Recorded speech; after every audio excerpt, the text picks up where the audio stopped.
Back to Jeff Koinange Live. What a discussion. I see your questions and comments coming in thick and fast. We are with Homa Bay Senator Moses Kajwang, who's also the chairman of the Devolution Committee, and former Majority Whip, Murang'a County Senator Irungu Kang'ata.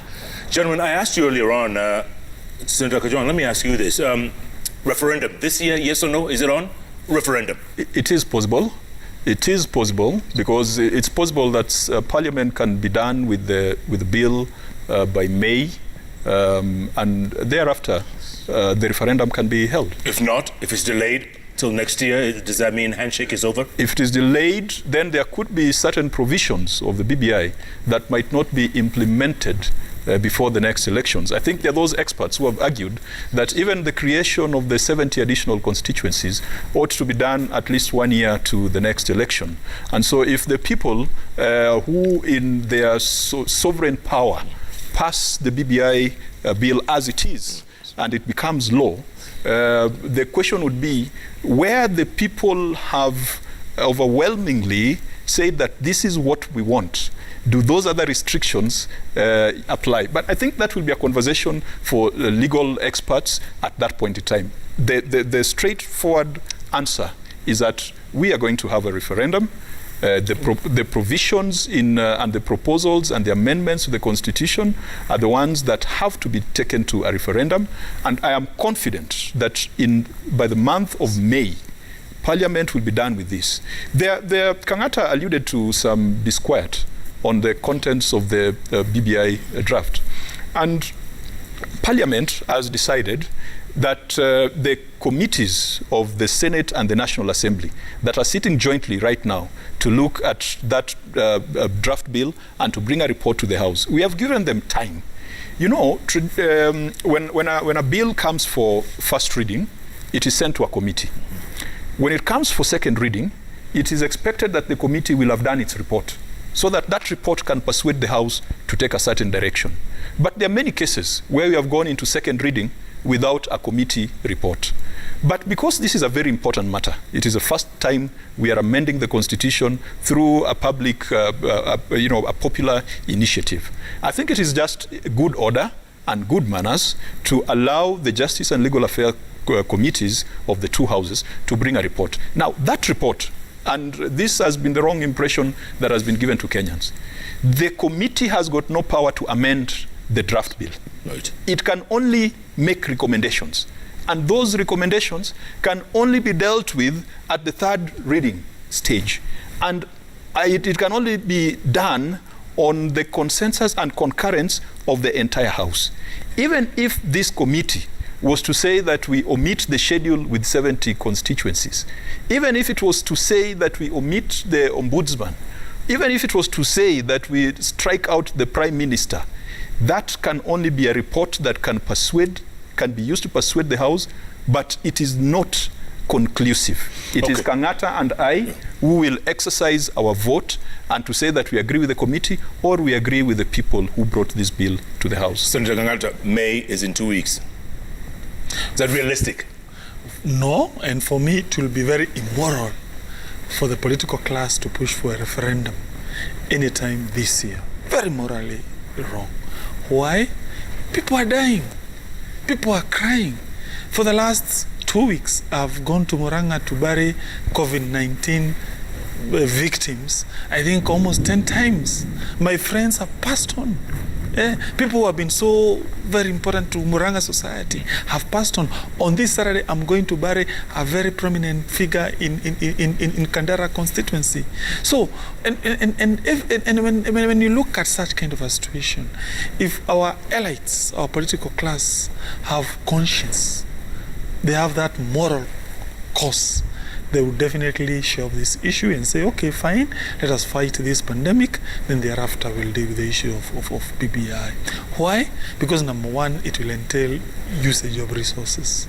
IBC is on record saying they need 14 billion to conduct a referendum.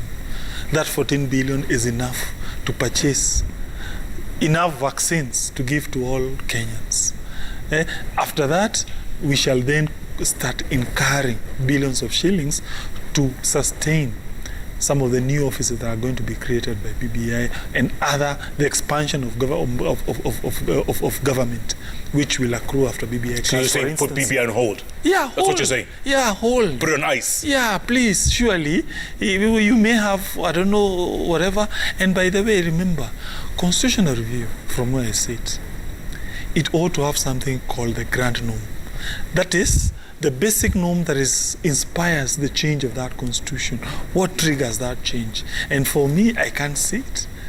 It is something we can wait up to 2022. Or, by the way, they can say, okay, fine, look at this proposal of BBI. Out of all those proposals, it is only one legally requiring a referendum. The rest can pass through Parliament, and we are done. Yeah, why can't we also consider that proposal? So that we say, if we are going for referendum because of only one, which is touching on what we call protected clauses of the Constitution, then that one we'll handle it in 2022. If you want, I don't know what, you want this, pass it through Parliament. Let me give you a good example. One of the BBI proposal is to introduce World Development Fund bill. Mm-hmm. That was my proposal. I even crafted a law. It was passed by Senate. When it went to the National Assembly, it died. In fact, we are supposed to go for something called mediation. So the BBI proponent should say, okay, fine, we are pushing for World Development Fund. They go and talk to the leader of the majority at the National Assembly. They talk to the whip. We pass that one. By the way, why did it die? The National Assembly didn't support it. So it was taken to what we call mediation. Mm-hmm. So it is still there. By the way, it's still active. So what we can say, instead of using these billions of shillings to take this issue to the referendum, we buy vaccines, then we go to Parliament and we pass Kang'ata's bill, and then you have World Development Fund. Same way with other proposals which are contained about the constituency, we talk to IBC. Under the Constitution is the legal mandate of the IBC to delineate constituencies. And this is the year for doing that constitutionally. So what they do, they talk to IBC, they bring a report, we delineate new constituencies, we proceed with life. That way, you achieve what you want. On the other hand, you ensure you don't use money at a time when Kenyans are suffering. So, Kajwang, you see, I generally agree with some of the things Kang'ata is saying. We didn't expect that we'd be having the third wave. Mm-hmm. And when all these things started, we didn't even anticipate that we're going to have COVID.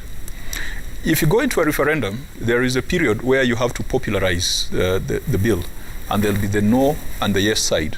And it is a campaign. And even on the day of voting for it, there'll be queues and things like those, which could be seen as super spreaders. Depending on the situation the country is in, and God forbid, we are praying that this third wave is a final wave. If we are able to flatten the curve, then I want to insist that the processes of governance, the processes of democratic participation must be allowed to continue.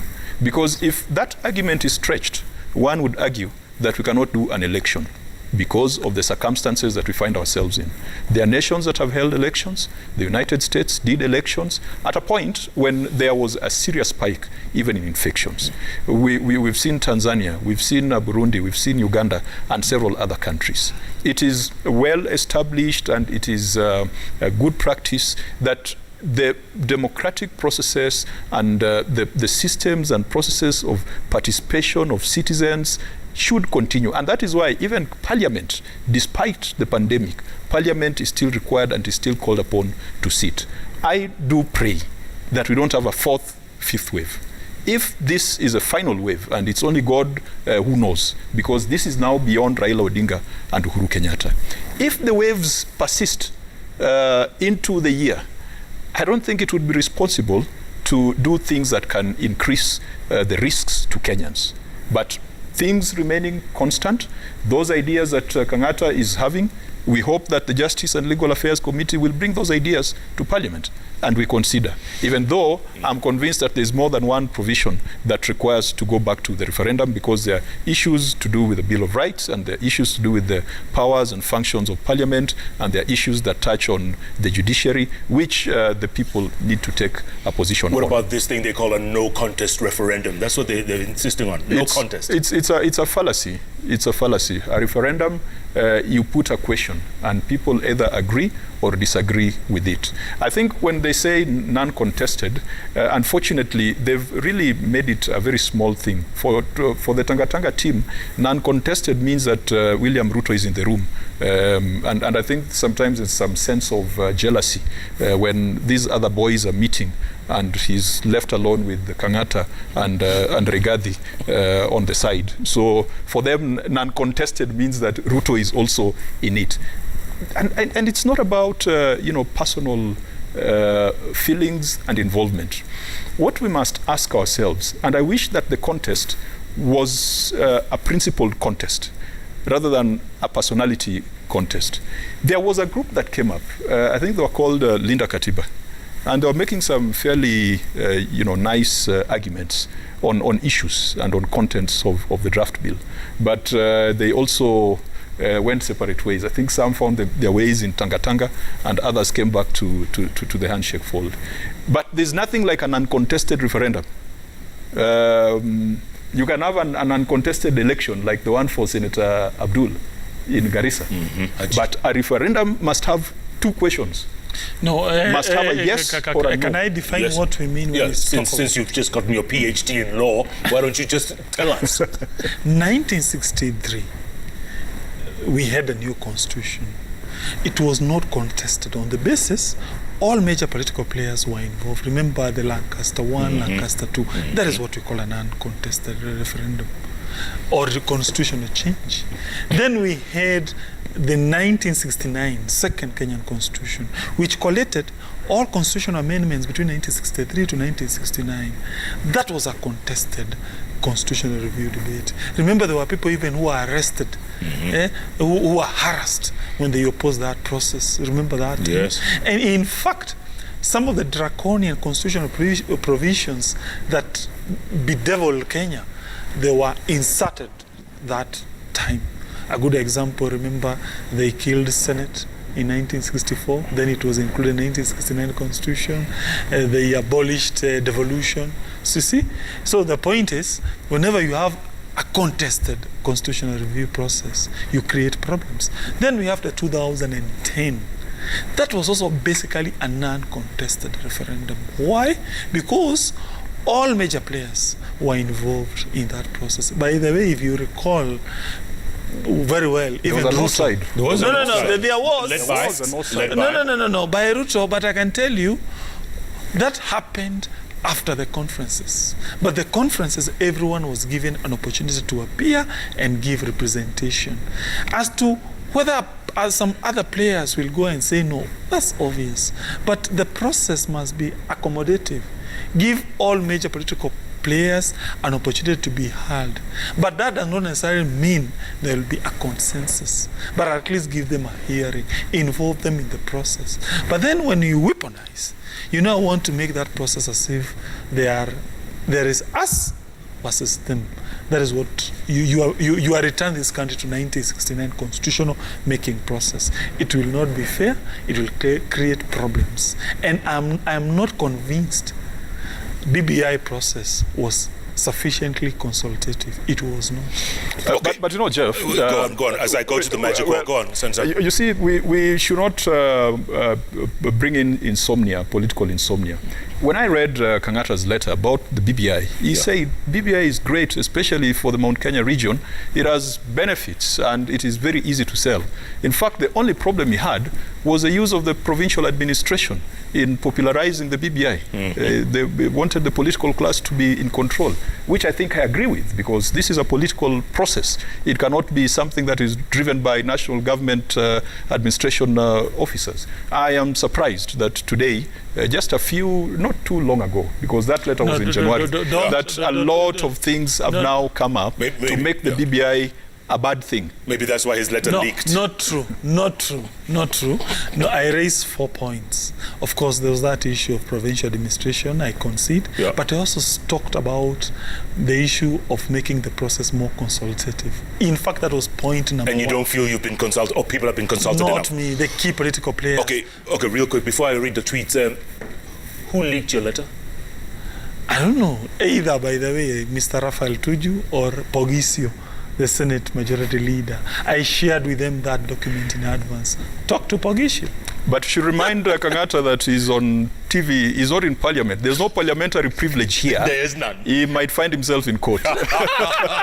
No, I'm saying, I don't know.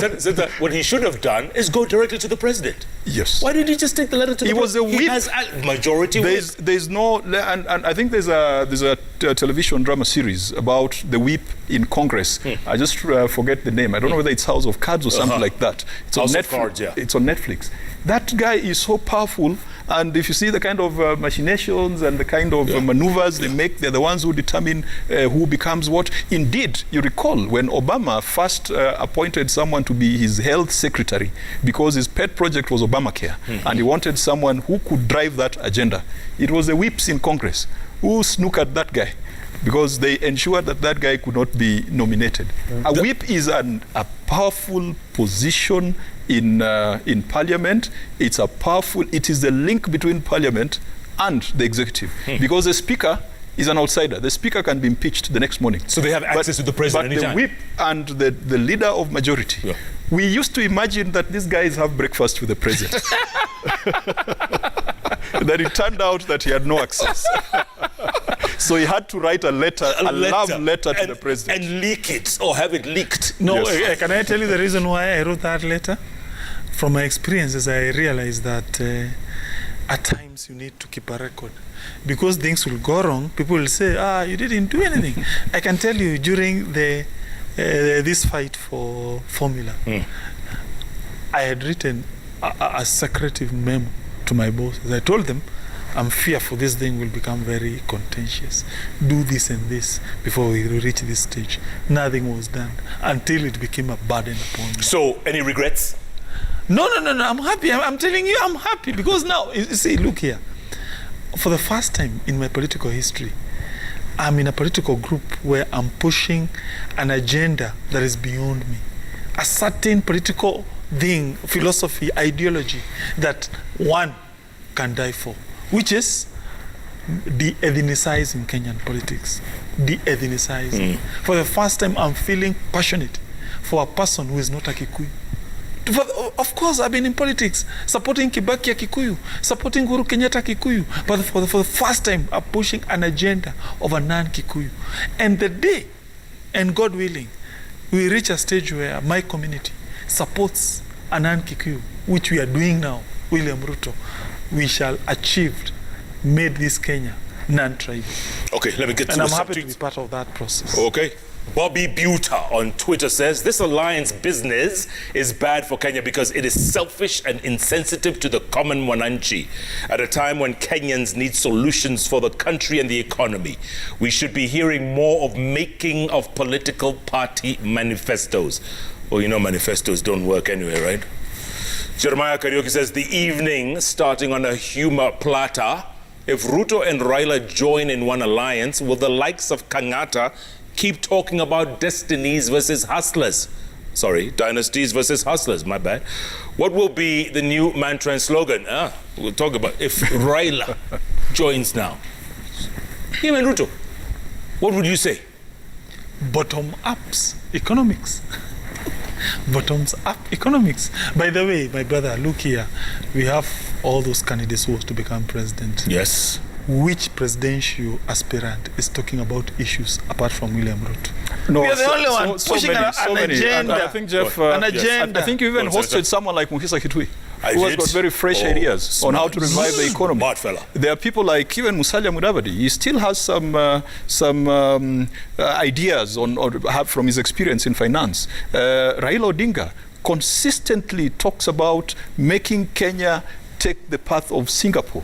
We cannot do exactly what Singapore did because times were different. But that is 41 versus 1. That is, you see, Kang'ata tells me today, and I'm actually very shocked, that today he has seen the light, and for once he's supporting someone who's Nan-Kikuyu. First of all, that line of thought is warped.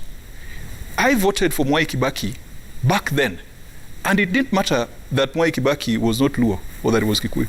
So I'm glad that he's getting out of the miasma of, ethnic political identity.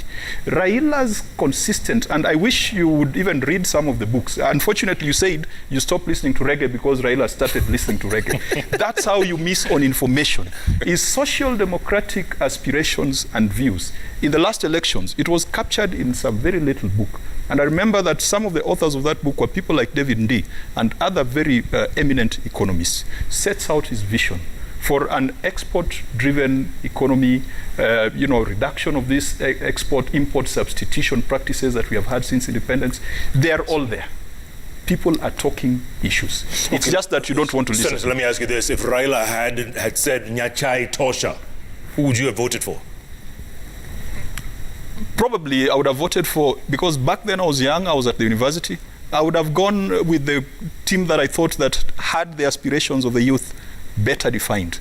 At that point, if it was Nyachai building a coalition, a rainbow coalition with Mwai Kibaki, with Nyachai, with Kijana Wamalwa, with Ngilu, with Raila Odinga, I would have pursued that alliance. Okay. Collins Bore, politics in this country has never been issue-based. Alliances are formed on the basis of numbers that you bring to the table for personal interest rather than empowering Kenyans. True.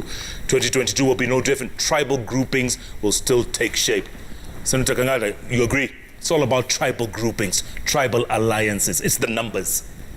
Hustler Nation has demolished that. For the first time, we have a conversation that is beyond tribes, that is on issues. We have been propagating issues like economic approach of bottoms up, making what you call a lean government that is not bureaucratic, a government where businesses, they are not over-regulated so that you create employment. For me, when I look at the philosophy of William Ruto, it reminds me of other political leaders who went into offices pushing for an agenda, a specific economic agenda. Persons like Margaret Thatcher in Britain, persons like Roosevelt, who founded the United Nations. Those are ideals. And when I see William Ruto, I'm so happy and proud of him that he is pushing an agenda beyond the tribe. But you don't need a lifetime to do these things. Even the successful stories that we are talking about, it took about 4 or 5 years or 6, 7 years for them to be, the ideas to be concretized and for them to be implemented. And I want to say this, and I know it is going to be very controversial. The Jubilee government has failed, particularly in ensuring that the 3 pillars are pursued properly. The political, the economic, and social pillar. We must accept that it has been a failure. And the president and Raila Odinga sat down to assess, why have we failed? And then they realized our politics is all wrong. And then they decided, let's fix it, so that whoever comes in will not be trapped by the bad politics that has affected us in the past. It is, you cannot argue otherwise, even if you blame it on COVID. Kang'ata's government, when they started, now they've bolted out, has failed. But because of bad politics, bad institutions, a bad system where the winner takes it all and other people are told to go to the street to eat tear gas. Okay. At least we are fixing it now. Karis, BBI should engage the possibility of having nominated senators representing counties outside their regions. Yeah. You agree? Yeah. Would you switch? Well, Senator Kajwang in Murang'a and Senator Kang'ata in Homa Bay? That was the constitutional framework in Uganda during, which president was it? Yeah, during one of the presidents. It's a system in South Africa. Yeah. It used to be the system in the United Kingdom that you subscribe to a party. So if he's in the Hustlers Party, depending on the number of votes they get, then you are allocated. Yeah, you are allocated a constituency. Yeah. And it was even there in Kenya. I remember Gigi Karaoke telling us that he was allocated a constituency. Yeah. So it was I think I like that idea. It will detribalize this country. It will move us away from just thinking of the fish. And it will help me to start appreciating the milk and the coffee and Kang'ata likewise. But it's, one of the ways they could have done, it's an ideal situation. One of the ways they could have done, maybe also to embed the issue-based politics, is to bring what we call proportional representation electoral system. Because it tends to create what we call multi-party system. Because currently the incentives that have been the current constitutional electoral systems gives to the politicians is what we call a two-party system. Yeah, you have NASA versus Jubilee, because you are fighting for one trophy. But if they could have come up with what we call proportional representation system, maybe we could have achieved what that author is intended to. By the way, Kunjiru Ambogo, MP Nyeri Town, is saying, why are you still in Senate? Why, if you oppose BBI, why are you still? What laws have you made? Which ones have you made about BBI yourself? Of course, I've given you an example. I've pushed World Development Fund. Yeah, which is on ice or somewhere in the deep freeze. It is not my problem. It is his problem. He didn't fight for it when it came to the National Assembly. You blame Gujiri? Yeah, he's a member of parliament. I can tell you when that bill was read, no single member of parliament rose to support it. Yeah, now, and also Wamushomba is not happy with you going to defend Moses. You got COVID last year or this year, right? You got it yourself. Yeah, and there you are defending. Of course, you see me, I'm a lawyer, surely. You don't... Business comes first. But remember, when you asked him the question, it quickly transformed from a lawyer to a fiction writer. A fiction writer. Let me tell you why I went to defend him. I believe in human rights. I believe in democracy. When I see a system trying to negate human rights and democracy, to me that's a no. And that is why. That's a no. And that is why. That is a no. And for me, a very I have good no doubt bite. that arrest was not bona fide. It was mala fide. It was intended to achieve certain political. And that is why, with that very nice soundbite, why would you see Gideon Moi and Muho Kenyatta going to see Raila Odinga, who's recovering, and you start seeing darkness, and you start seeing malevolent forces, and you start seeing privilege and dynasties and all sorts of things? I think humanity, which you have said you subscribe to and you believe in, should also apply in this case. No, you are right, by the way. I concede to the extent that Raila Odinga was sick. I pray for him, and I want him to be there to see us forming Hustler Nation. In fact, I also pray he joins us. He says Ruto Tosha. So for me, by the way, I wish Raila Odinga the best of health. By the way, he has been one of the people who have fought for multi-party democracy in this republic. Yeah. And which, for me, I'm still saying we need to support and entrench. And if he stands for president and he doesn't say Ruto Tosha? Of course, for me, I'm for Ruto because he has. But are you ready? Are you ready for that one? Of course, it's okay. The better, it's okay. That's politics. Yeah? Ruto can beat Raila? Of course, he will do that morning. Remember his opinion polls. Remember his opinion polls. No. If it's the same methodology, you'll get the same results. It walks like a duck, quacks like a duck, swims like a duck. It is a duck. Gentlemen, it's been a pleasure. Thank you. And I keep saying you guys are young. You're in your 40s, man. 42, 41? Yeah. Come on, man. They say we have no leadership in this country. Here it is right here. It's right here, gentlemen. Take it. Yeah, it's your time. You are right. All the major aspirants for presidential candidate, we go for the youngest. Good. Thank you. Let's have another conversation. You have said good. Thank you, gentlemen.